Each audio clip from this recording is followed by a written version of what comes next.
Okay, welcome everybody. Welcome back. For those who joined us for the live time together, this is Teresa Lafferty of the Ayurveda Association of Wisconsin, and we are lucky and blessed to have with us today Hilary Garivaltis, and she is the former executive director of the National Ayurvedic Medical Association, founder of the Ayurvedic Health Education Services, and former dean of the Kripalu School of Ayurveda. She has more than 20 years of experience teaching Ayurvedic daily living tools and therapy techniques. Hilary received her training at the New England Institute of Ayurvedic Medicine with advanced training in India from the Rishikesh College of Ayurveda and the Jiva Institute. And she continues to train with the world's leading teachers in the United States and India. So we are really blessed and lucky to have her with us today as we dive into our topic of the future of Ayurveda.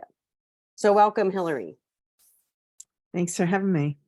So I'm just gonna stop sharing the screen, because basically what we're gonna do here is we are going to have a conversation based on our topic of the future of Ayurveda. So we're just going to kind of go back and forth with some of the questions that we had. Would love to hear your input on, Hilary, with sharing this with our Ayurveda community here in Wisconsin. And we're really lucky to hear from you because you have seen Ayurveda change and develop and evolve over so many years. And it's such a unique perspective that most people don't have. So we are really interested to hear your input and your take on some things.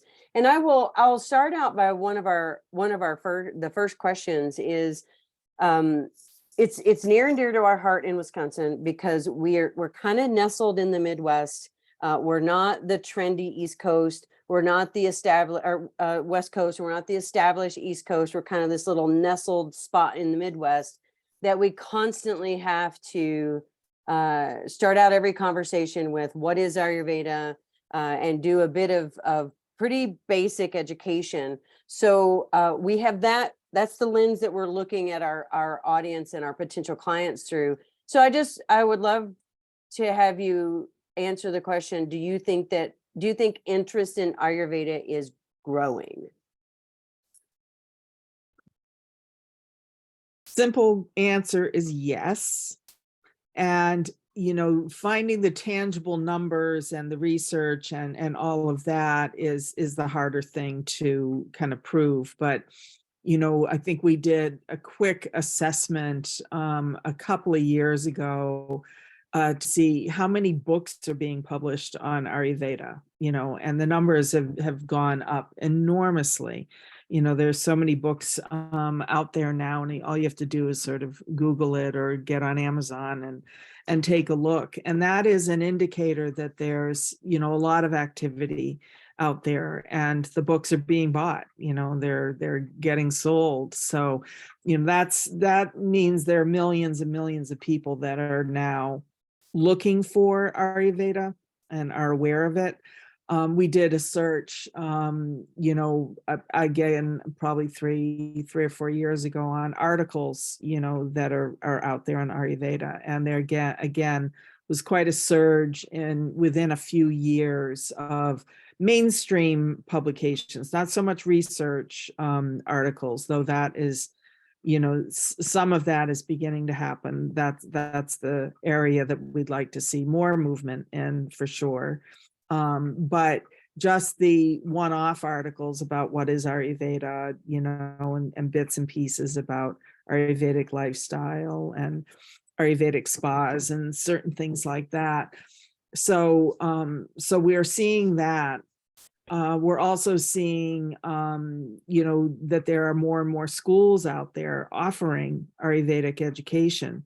COVID put a little twist on things for people. I think there was a bit of a flurry during COVID. I remember when I was at Kripalu in 2008 during that economic downturn, And we were very concerned about whether, we'd be able to hold the school together.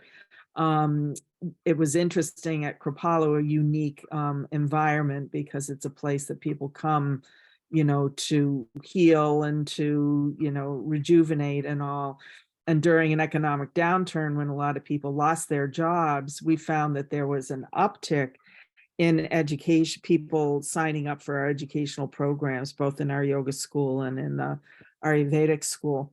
So we saw a little bit of that happening a bit with, with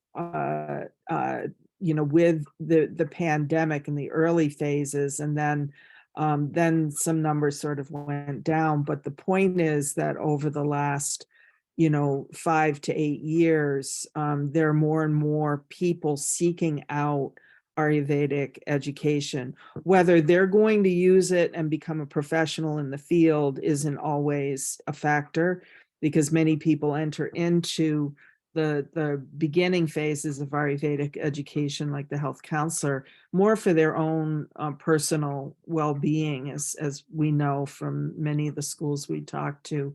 And so that again is an indicator that there is a desire and more of an awareness around Ayurveda, and a desire to learn more and go deep with it. So I'd love to say that there's been a new study to verify all these things, and I think we probably should be doing something like that. But it feels much more commonplace, and the words are becoming more familiar.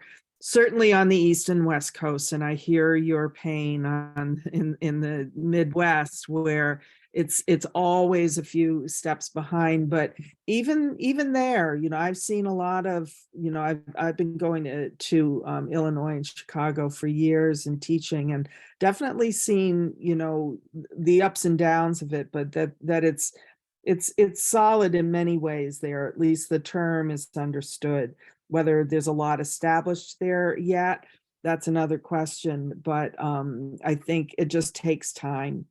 And the Midwest just always takes a little time, more time with trends following the East and the West Coast. That's from all my Midwest friends tell me this. This isn't data that I know specifically, but It's data that we live, though, so we hear you. We hear you. We those of us in Ayurveda, we feel that pull into into what we would say a future of Ayurveda as a recognized practice. But it sometimes feels like we're leading and kind of pulling everything with us versus something's pushing us forward. So we kind of feel sometimes that we're dragging some heavy things behind us. One step forward is worth like 5 steps of effort. So yes. So with that, knowing like what you're saying is seeing like schools are increasing and the awareness is increasing, and it is getting a little bit more of a stronghold in our health care or health and wellness. What do you think Ayurveda offers, like people who are seeking holistic health options? What do you think Ayurveda offers that maybe some of those other modalities don't offer? What would you see rising and kind of bubbling to the top of that? Well, first of all, the holistic approach that, that most other medical systems and other modalities don't do as thoroughly as Ayurveda does. I'm not saying that there aren't other holistic approaches by any means, but because of the way that Ayurveda is set up and the way that we have to go about looking at individuals, you start off right from the start, looking at somebody from a very holistic view, which gives, you a bigger and broader perspective and an ability to bring in a variety of tools to help an individual by looking at them from that perspective. So I think that is truly the major gift of Ayurveda, to people seeking seeking wellness. and trying to find something that's more personalized for them. Again, personalized medicine is a new buzzword, but it's been a part of what we've done for centuries, thousands of years. So I think that's what we bring to the table, and what people can feel more safe in, and able to understand from a holistic perspective. I always felt when I was practicing and teaching, that people understood Ayurveda from a very essential level as soon as you started speaking it to them. And from that place, they understood what they needed to do, and they were able to follow along, just because it does come from that bigger, broader perspective. Absolutely. And I think too that, and I would love to hear your opinion on this as somebody who's been practicing Ayurveda and seeing clients for so long, is how do you feel like we call it intake, right? Or that information that we get from the client. How do you see that how has that changed from when you first started practicing to where you either teach or practice at the moment? Yeah, probably all of the basic information is requested, but how do you see that having changed or progressed? Yeah, for me, through the years, and I'm not practicing as much now as I was in the early years, in the early 2000s. But I saw many, many, many clients at that time, especially through my work at Kripalu. What I began to shift and change from was just gathering raw data from the clients that you kind of get at your doctor's office, to listening to their story, asking them to tell me, not what's, I always have a form there so that you have something to back up, but tell me, you know, what what's going on with you. Tell me about your life. Tell me about what you're here to explore, and what are some of the what you perceive are current issues that you're having, and really open it up to them. And I usually do that at the beginning of the consultation. So it gives me a place to sort of launch from. And then I can customize my story of Ayurveda to them as I'm then take the floor. So I usually, if I had an hour consultation, I would give them about 20 minutes in the upfront part of it. I would always start with saying, this is what our consultation is going to be about today. We're going to talk about Ayurveda, and we're going to do all of that. But first of all, I want to hear why you're here, what brought you here, and you have to be very careful with your Vata types that want to talk a little longer and go over. So it becomes you have to become skilled at honing people in, getting them focused, and being able to keep the story more concise and stay on target. And that took a long time for me to master, so that you weren't being rude or whatever. But listening to their story, and then shaping what you need to point out to them from their story, because I'm writing like crazy as they're telling me their story, because I can see all of the pieces of Ayurveda popping up.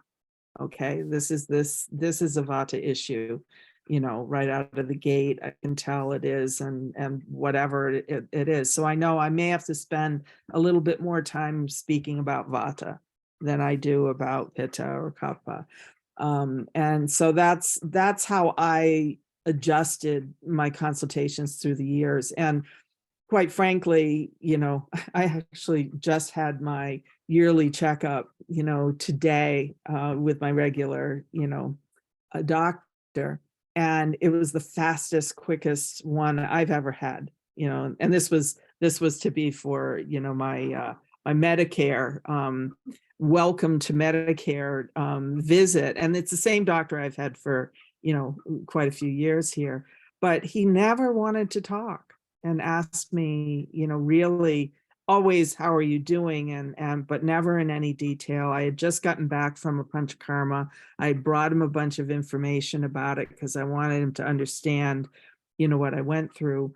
But he never asked, didn't seem to care, and I felt very marginalized, at the end of that meeting in my own, you know, personal experience. And I knew this from all my discussions with clients in the past as well. So really being able to listen and let them tell their story is key.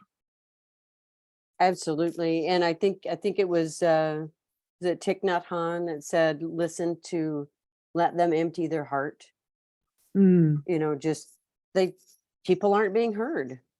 yeah, And I think yeah. it's a beautiful part about Ayurveda is we not only do we let them speak, we want them to speak.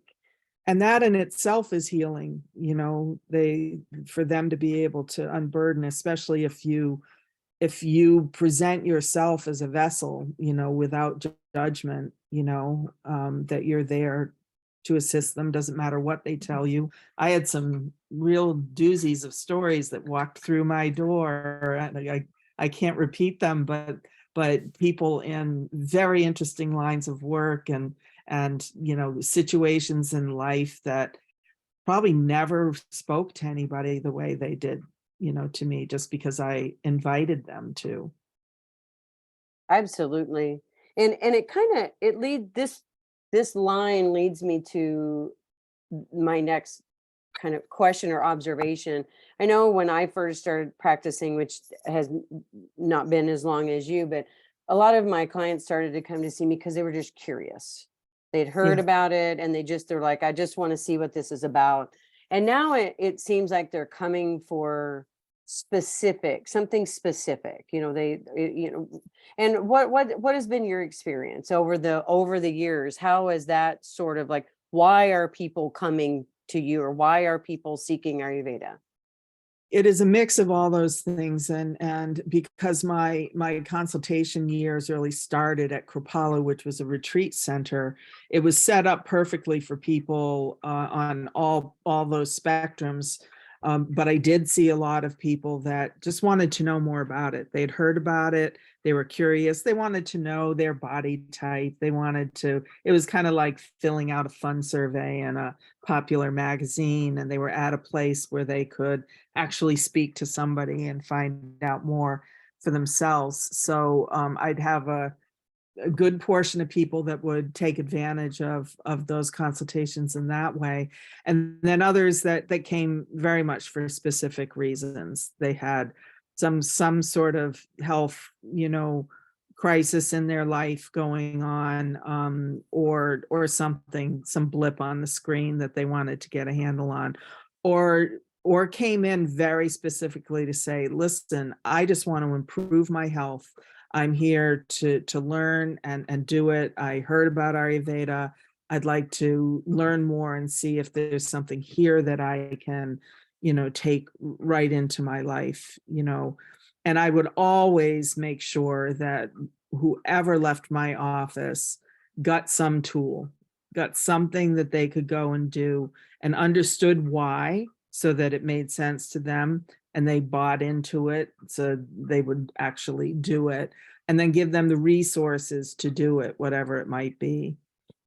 So I was fortunate in that way, and I'd often get people with very serious conditions, and I of course was just a health counselor, and an educator, and those are delicate discussions often when you have to say, I'm not qualified to help you, but let me educate you on what I can and the things I know that you can do.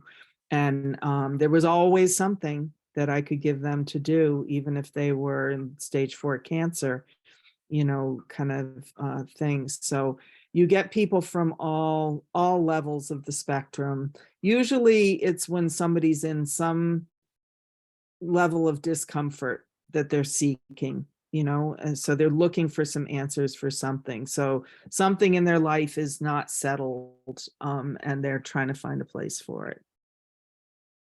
And in walks Ayurveda that Yeah. has something to say about everything. Everything.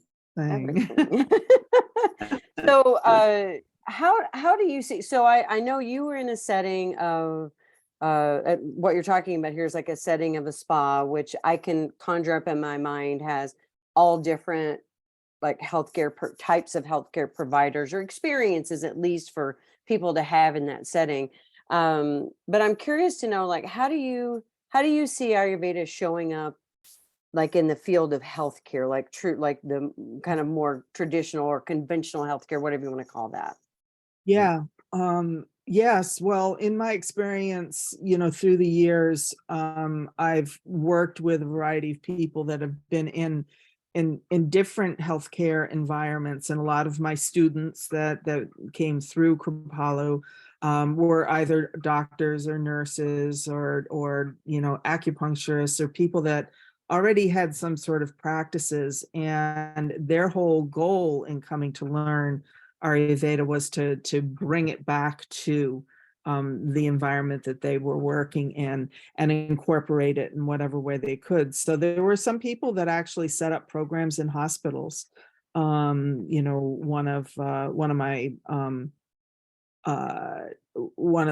the people that I was actually in school with when I started my schooling in 97 was a OBGYN in Pennsylvania, and he opened up a clinic. They allowed him to open up a clinic at his hospital where he would take clients and work with them.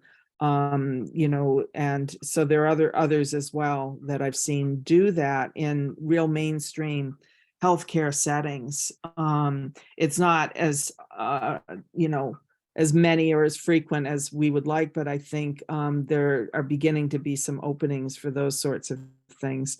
A lot of people joined other integrative medical practices where they were part of a team of people that had worked from different modalities, and they were a choice, on the menu, or work directly as team players, with a client.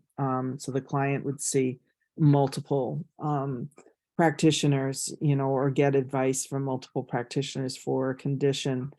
So those things, are going on out there as well. They're wonderful models because Ayurveda is so adaptive and it embraces so many other modalities and ways of healing that it makes it easy to work with your fellow acupuncturist or your fellow body worker or the MD that's overseeing the case, because you have so many points of familiarity across all of them that it can be helpful.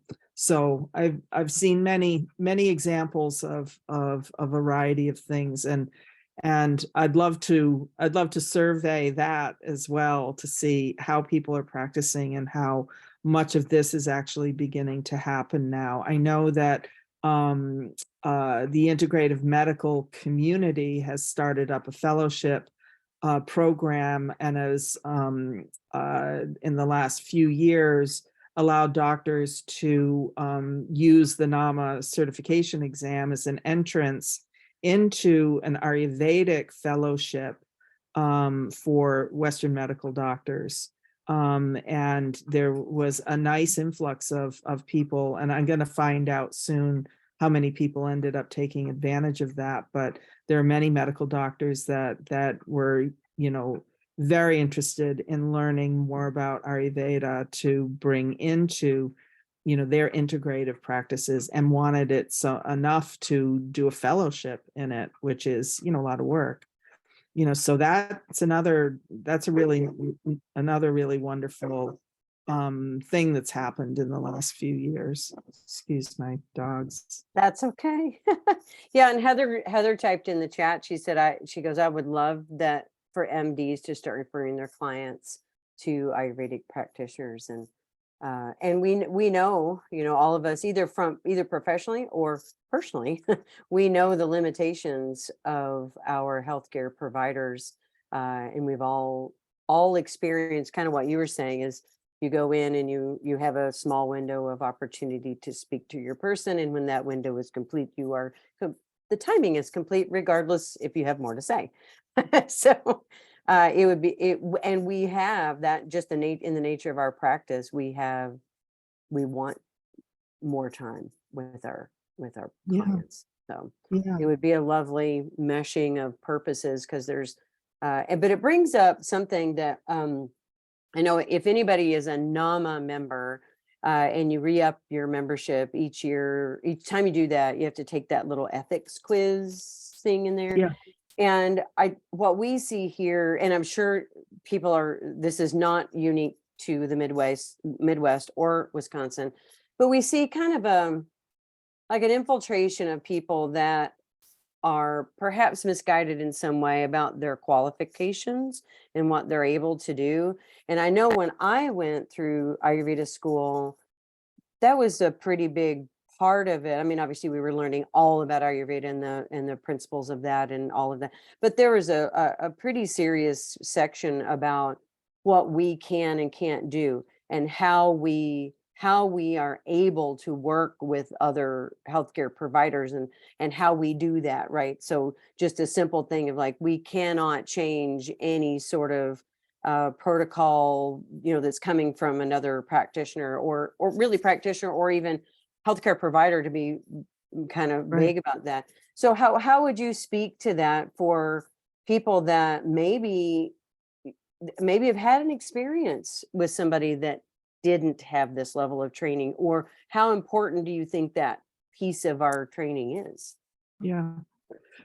It is very important. And because we're an unlicensed profession and there's no regulation around who can practice and who can't practice, we're going to have to deal with that reality for a long time. And there are a lot of people, because back to our original question, Ayurveda actually is pretty popular in certain circles, certainly in the yoga world and all. And so there is an attractiveness to becoming a yoga Ayurvedic professional and being able to work with clients. And a lot of people, and these days there are so many people that are doing health coaching. And that's a new profession, and a rather big profession now. And people can get a health coaching certificate for under 100 hours, out there, which of course is way below what we have set as a bare minimum for people to get out and practice, Ayurveda. So it's going to be out there for a while. And all I can say is, if somebody's experienced that, to just heighten your awareness around, asking the right questions when you're going to visit a health professional, find out what their background is, where did they study, how long did they study, make sure that you're in the hands of somebody that, you feel like you can trust. And certainly if we run across people like that, pointing them to NAMA, to be able to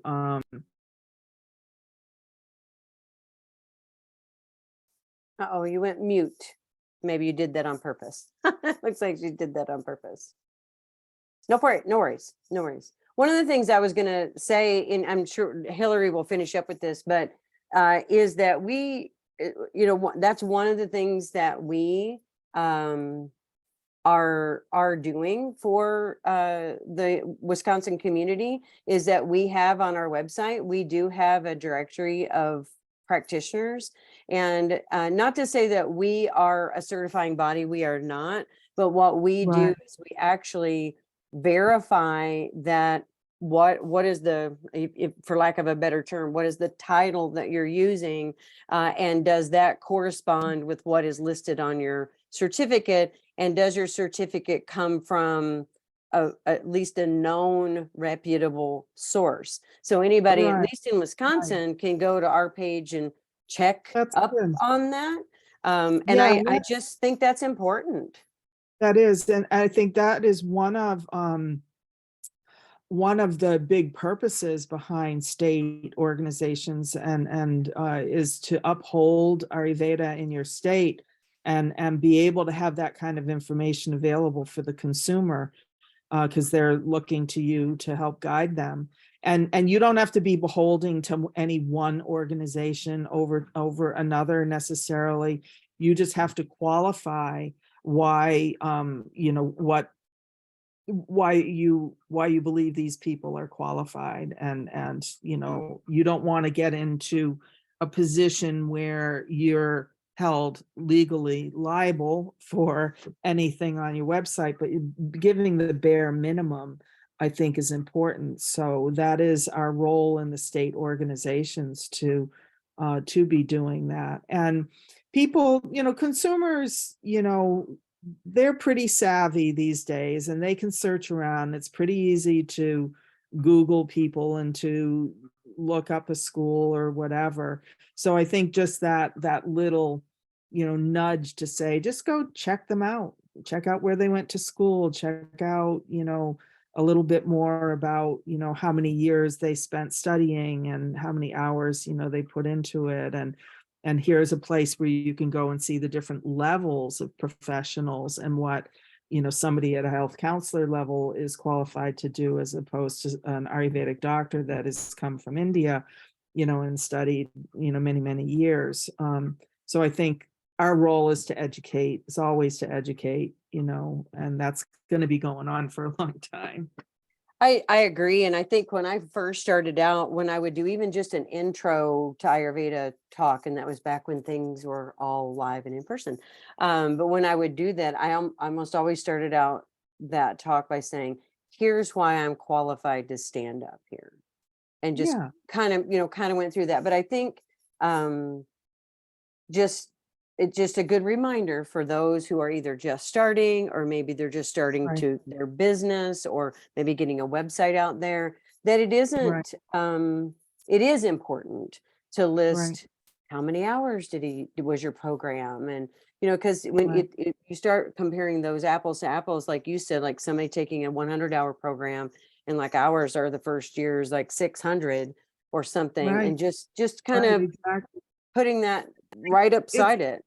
it's very common for students to get out there sometimes a little sooner than they should, and not to, and it's really important that they represent themselves as students, and that if they're going to do that, they're not taking fees or payments, that they're representing themselves as students or interns, and that they're using, a mentor to help guide them, with someone. So that's just a shout out to the students that might be listening, that it is,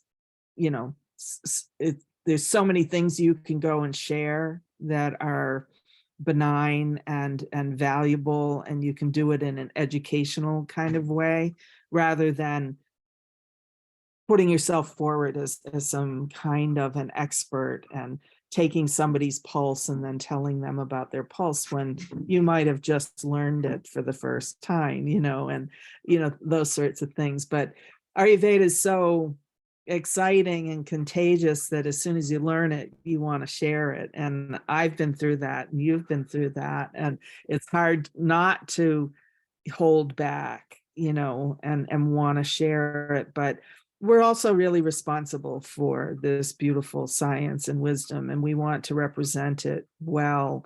And it does take time for it to take hold in our own being, and for us to be able to deeply understand it, to experience it ourselves before we can fully share, with others. So I think there's a nice balance of all of that needs to happen. And 1 year program is the bare minimum. And, in my book personally, and certainly, that's where Nama sort of set, uh, the ground level too. Right. Do you think, I know we are here in Wisconsin, which we are trying to get our hands around the Health Freedom Act and just those sorts of things, but do you think that Ayurveda as a whole will ever be covered under some level of insurance? Or what do you think about that? I do. I do. Actually, the World Health Organization is working in concert with many, many countries, including India, on setting standards for the intake forms, the medical forms, the coding, Oh, yes, doing yes. international coding. And coding has to be in place before you can actually utilize it for insurance purposes. But there is huge movement going on with that right now. They've almost completed all of the coding that they need to do, and they're now in the review phase of it and pulling together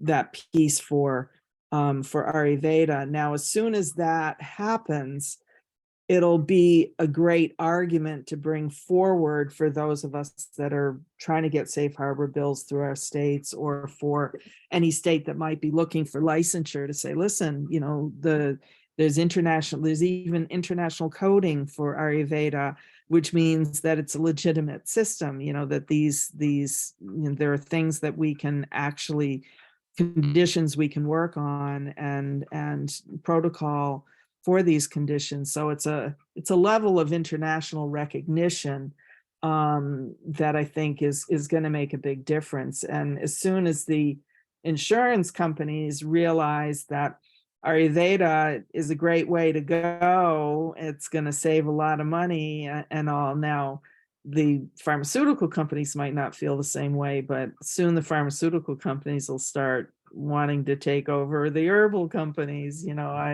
I could just see the whole thing, developing for better or worse. But I think that will happen. And I did see, that Heather just put in the chat that health coach, some insurance is covering some health coaching sorts of things. Now, the health coach industry has been pretty smart around how they've gone about things. And a lot of the health coach programs actually originated out of medical schools. And so they understand that there's a place for it. I remember in 2012, the government put out a very long longitudinal study. I think it was like a 30-year study on obesity. So it was published in 2012, and surprise, surprise, the result was lifestyle. And people have to change their habits and lifestyle and their diets. And medical doctors were not trained to work with people on that level. And so they realized that they needed specifically trained people, and not just dietitians, because dietitians, though they're wonderful and they're very specific to dietetic needs for certain conditions and all. But with obesity, it's much more than even just the diet.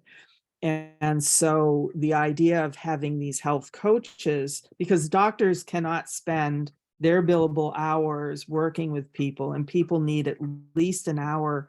And this was another piece of the study, how long of a consultation or series of consultations would it take? And it was at least 1 hour and 12 times that, so that people needed this for a good year.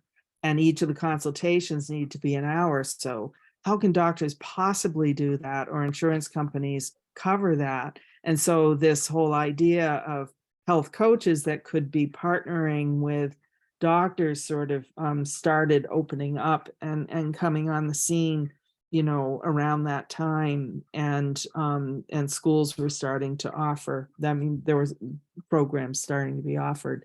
So I think there is an awareness that the personalized medicine, that the coaching, all of that is really needed. And of course, that's what Ayurveda does.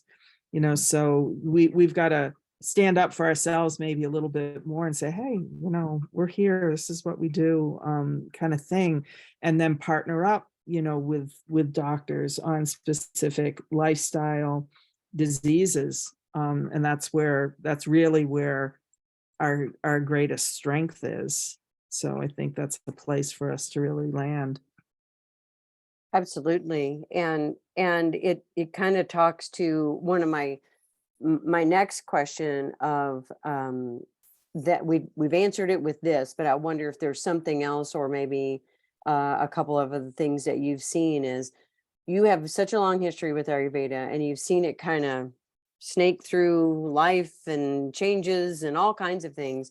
But what are you seeing as maybe the word I used was trend. I'm not sure if that's the right word, but what do you think is either a trend or something that's emerging in Ayurveda right now that is in a good way that's happening in our field?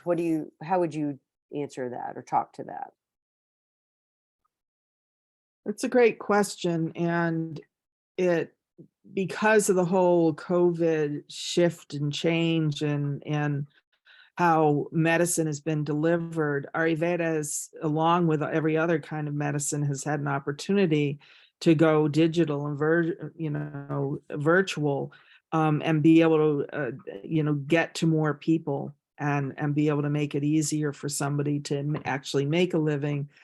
And since Ayurveda needs so much explanation at the outset, people are setting up their businesses so that there's, they've got blogs and they've got pieces of information on their website, and they have talk shows, and they do a variety of things to get the basic information out and then open it up for people to then work with them individually. So I think the digital age is helping Ayurveda, quite a bit, because we lend ourselves very well to this forum, in many ways. I mean, I still believe that you need to meet with your client and see them and smell them and touch them and feel them and be in their presence and their energy to fully understand what's going on with them. But, my colleagues that have been doing more digital and online sessions swear by them and believe that they're doing great work with people online. So I don't doubt it, and I think that that this is, if nothing else, a piece of a trend in the field that can work really well with what we do. And it gives you time to spend with people. You can be in their homes with them. You can ask them to show you their kitchen. You can, do all kinds of things. You can do cooking classes, with them live. And, these are things that I'm hearing my colleagues doing and all. So I think that's part of it. And then this other part of the integrative medical community opening up more and more to this. So Ayurveda may be coming in a little bit more mainstream through a couple of doorways at the same time, as well. I think is all kind of happening at once. Yes, and I see Heather typed in here about the hybrid model, some in person, some online, and I think Yeah. that's yeah. Yeah, exactly. That works really well because, as we know, you get your first hit of Ayurveda live with a person. It's pretty powerful, and you create a rapport, you create a relationship, and then moving online is seamless. Then it's easy to do that, and that's where they need the support and they need the touch points. And if you can make that part easy, where you can support them through some of the bumps that they go through, I mean, so much of it is about coaching. It's about getting people to move through challenging blocks in their physical and mental being that, you need support with. And so having having a practice where you have a package where you meet with people on a regular basis in some capacity or another, actually is very effective. Yes, and I just saw Kathy typing in here. She said she hears again and again the importance of connection, like being there for your client, which Yeah. is what we do, right? It can sometimes feel like we're personal friends, just because we do know a lot about their personal life, and we guide them and kind of shape some of their lifestyle choices, and we change their lives. So it does feel very personal. And then Heather said she thinks another difference in Ayurveda is getting more help with troubleshooting, not just giving them a to-do list. Yeah, yeah, exactly. And letting them be part of the solution, let them orchestrate, that was the other thing that I did a lot of, when I was consulting regularly, is like, we're in this together. We're going to come up with a plan together. You're going to shape this plan more than I am. I'm going to give you the tools and a little bit of education and understanding, and then you're going to tell me what you think you can do. And then we're going to go from there. So it's a collaboration, that you have with them, to get to. And then there's obviously more buy-in from them if they're being listened to and their ideas are being,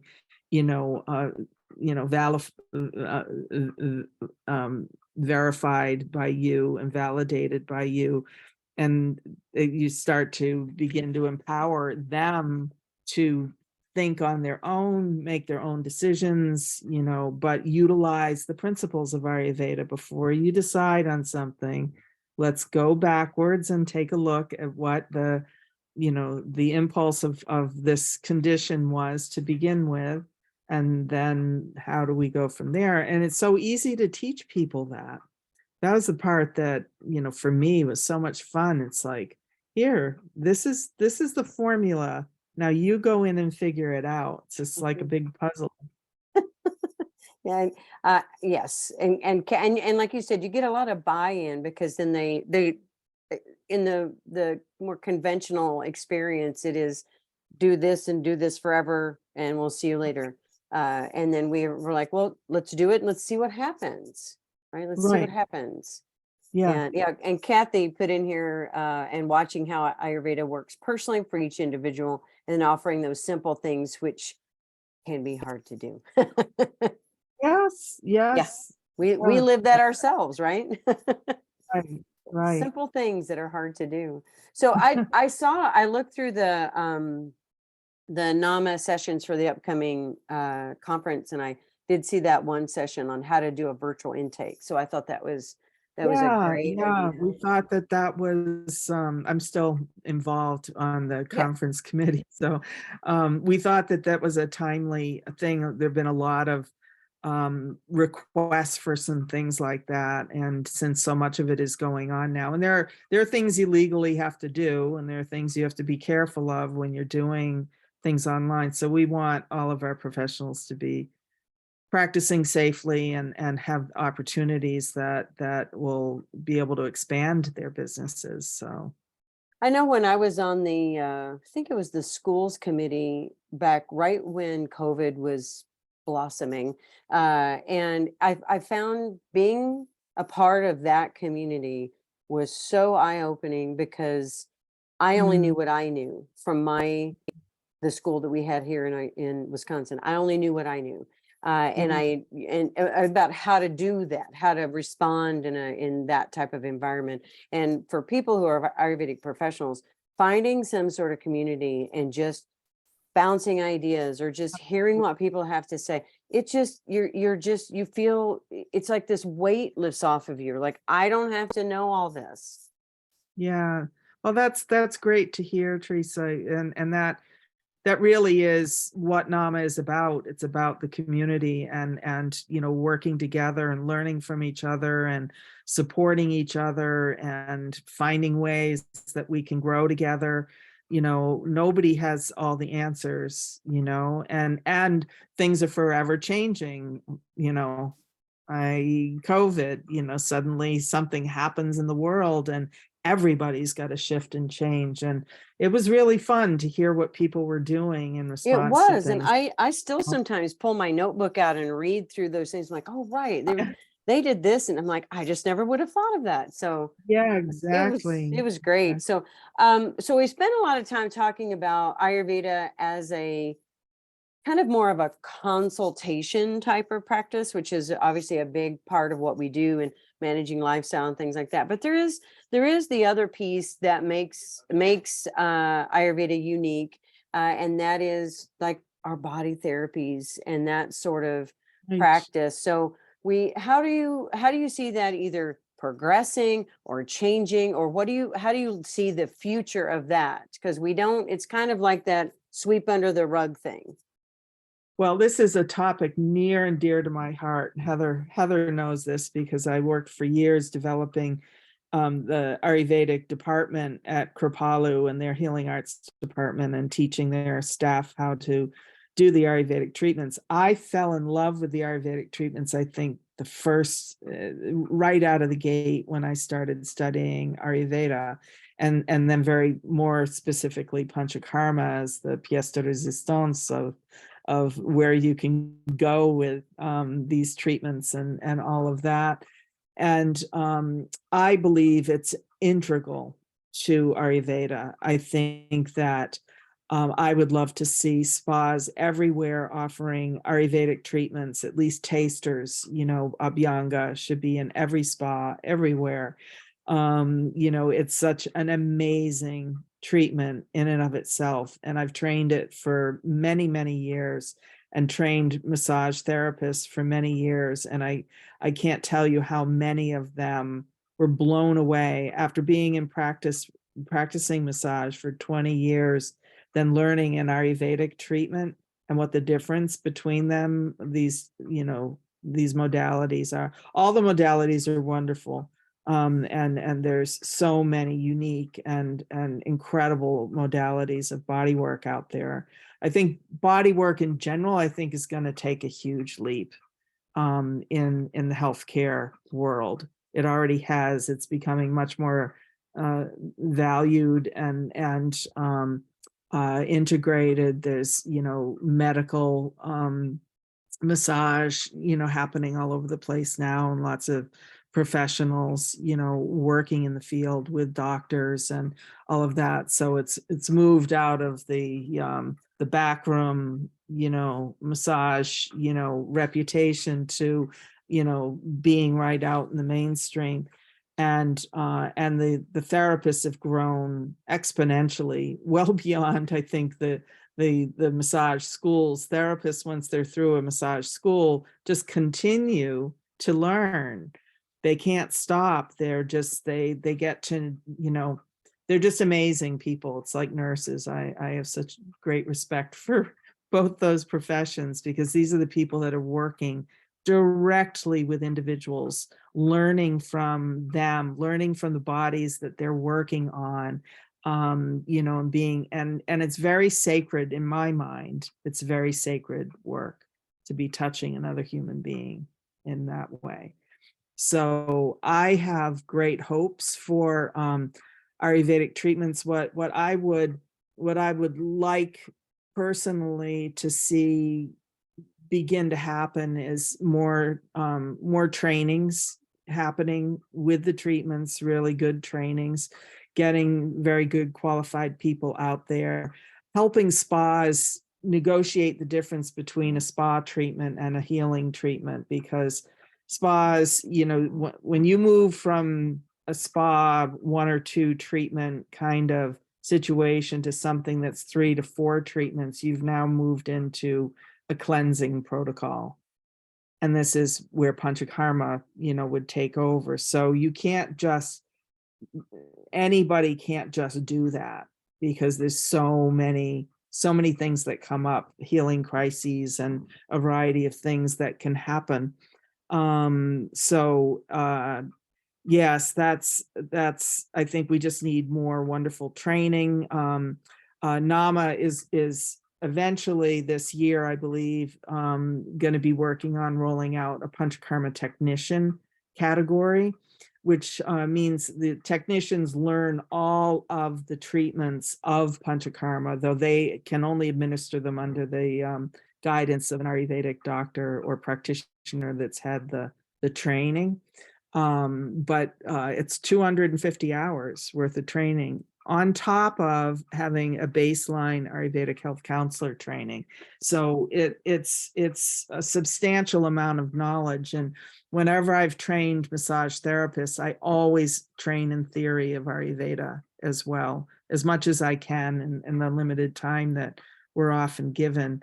But it's life transforming for them, and certainly for their clients. So I believe, in answer to your question, it's going to be a burgeoning field.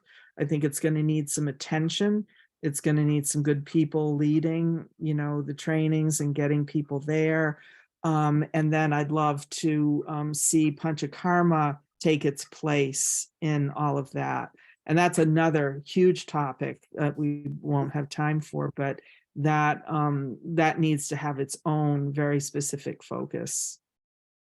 Absolutely. And that is our, I don't know if we want to call it our flagship type of experience, is, when you go, especially to India, that's a lot of the reason why we're going. We may not know that until we get there. That's right. But that's kind of what we're going to get.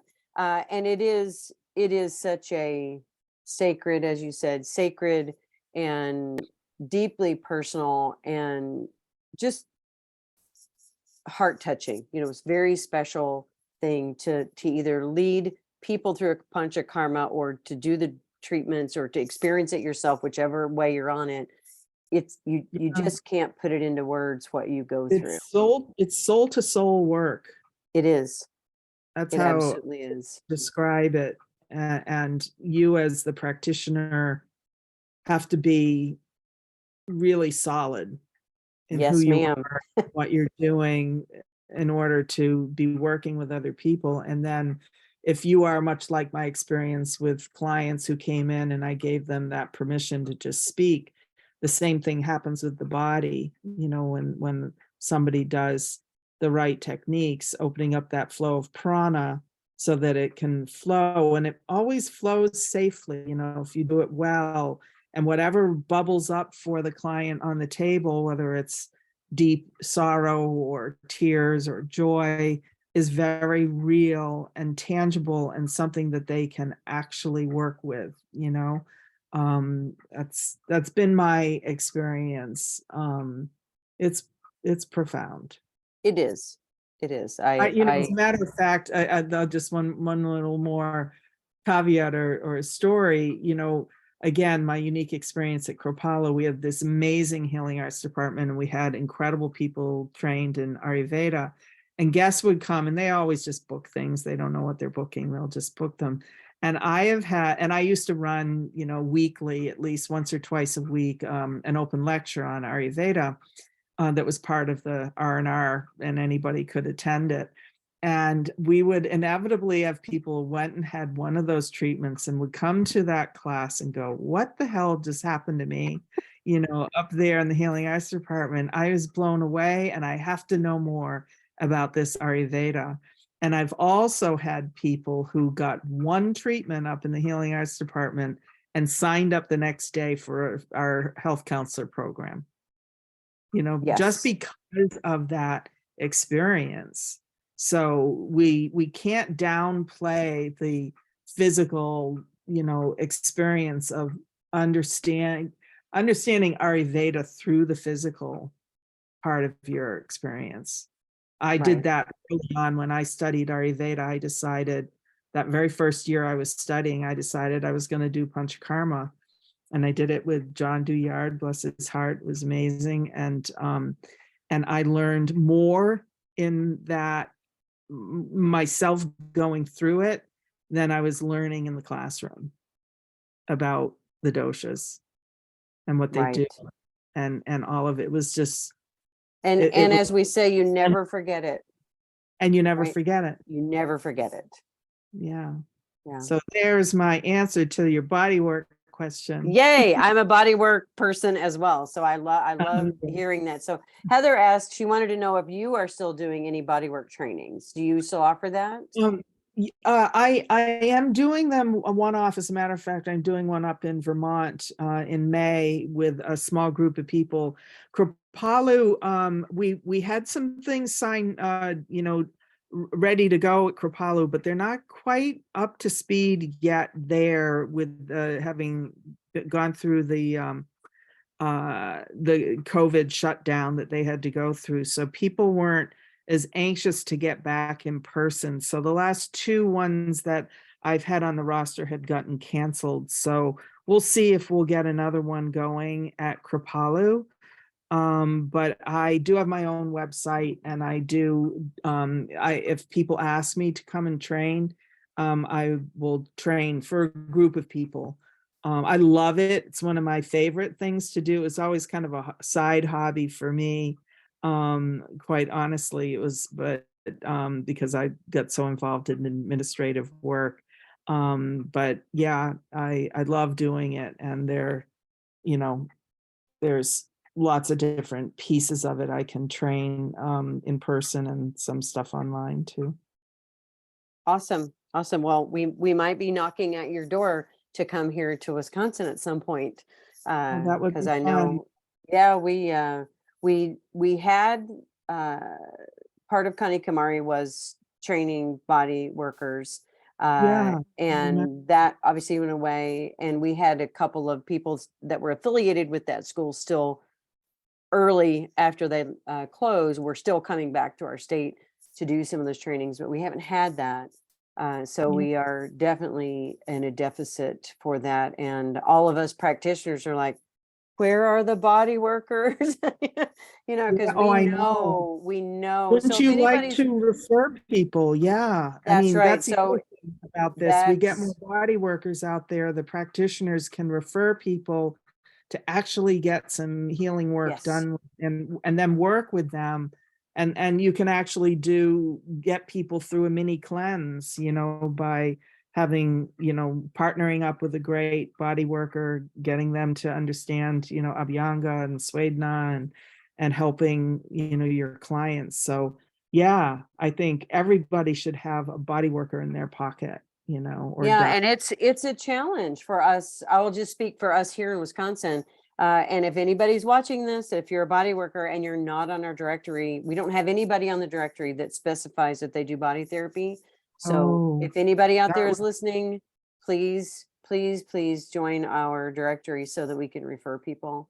yeah, Even if absolutely. it's just practitioners referring, clients can obviously see that list too, but so I'm going to put in the chat because it looks like we're on at our time. So I'm going to Mm. put in the chat and I will say it out loud. And I don't know if we're going to add the chat to the audio or to the recording or anything, I- but our website is Ayurveda Wisconsin. So it's AYURVEDA Wisconsin.org. So AyurvedaWisconsin.org. That's us.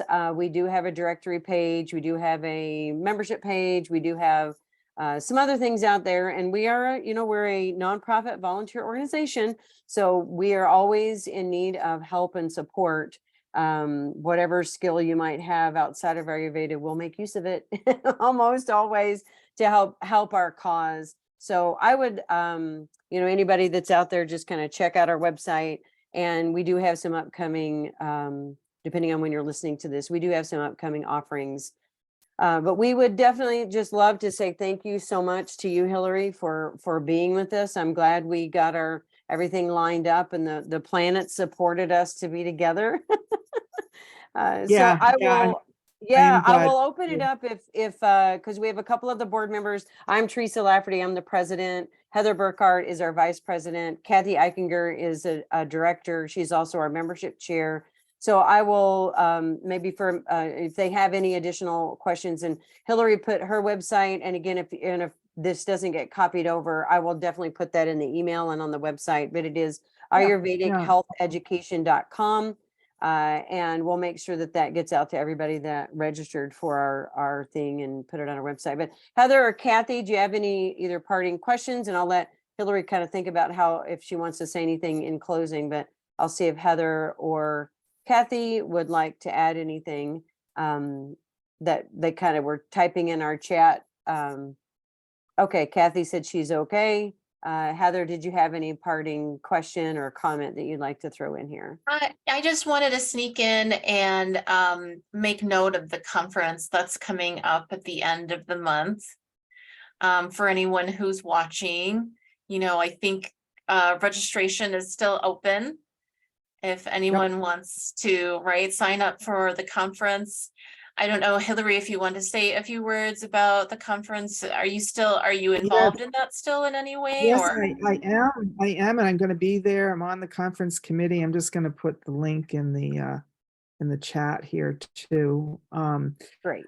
Yeah, I mean, this is our second conference back together, and last year's conference was so sweet. It was so wonderful. It was much smaller. A lot of people still weren't ready to kind of venture out yet, but the Art of Living is a gorgeous place. The energy there is phenomenal. It sits on top of a mountain. It's a little bit of a haul to get there, so you just have to be patient, but it's worth it. It's a gorgeous property. It's a Vastu'd property. So the buildings there are built with Vastu, and you can really feel it. And it sits on top of an incredible mountain. The story of the finding of that was that Maharishi Mahesh Yogi was flying over that mountain in an airplane, and he felt something powerful, and he pointed down and he said, "We've got to buy that property. We've got to build something on that property," and that's how it happened. So it's very cool, really beautiful, beautiful. So it's going to be a healing experience just in and of itself, and always just amazing speakers, and just getting together and being together. We're going to have meetings. We're going to have the state group meetings. We're going to have student gathering meetings. There's just so much that you can get at a conference that you can't get otherwise. And to Teresa's point earlier about being able to be part of a community like the schools when it was really important for her, this is a way for you to tap into the community. So I know it's expensive when you look at it from a financial point of view for many of us, but the value of it is well beyond that. And you get credits if you're a professional member. You get all your credits for the year for attending. So I think it's going to be wonderful. So go check it out. I put the link in the chat. Great. Heather and I will be there, so we will look you up, Hilary, and we will see you, I'm sure. We'll see you in there. places. Yeah, we will. And thank you so much for having me. I want to encourage all of the members of AAW, to continue to build your network together, to stick together, to support whatever's happening in Wisconsin. Whatever's going on there needs everybody, and in order for more people to know about Ayurveda and for us to be able to provide our services to the community in Wisconsin, you need a community yourself to nourish one another, to support one another. And I know how hard you've been working on your safe harbor bill. I've been doing the same thing in Massachusetts.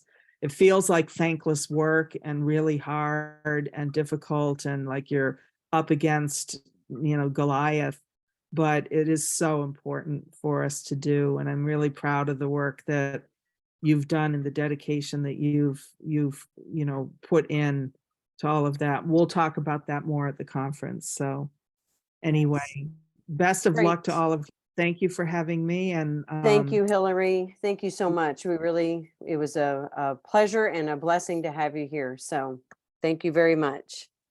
Namaskar. Thank you. See you at the conference.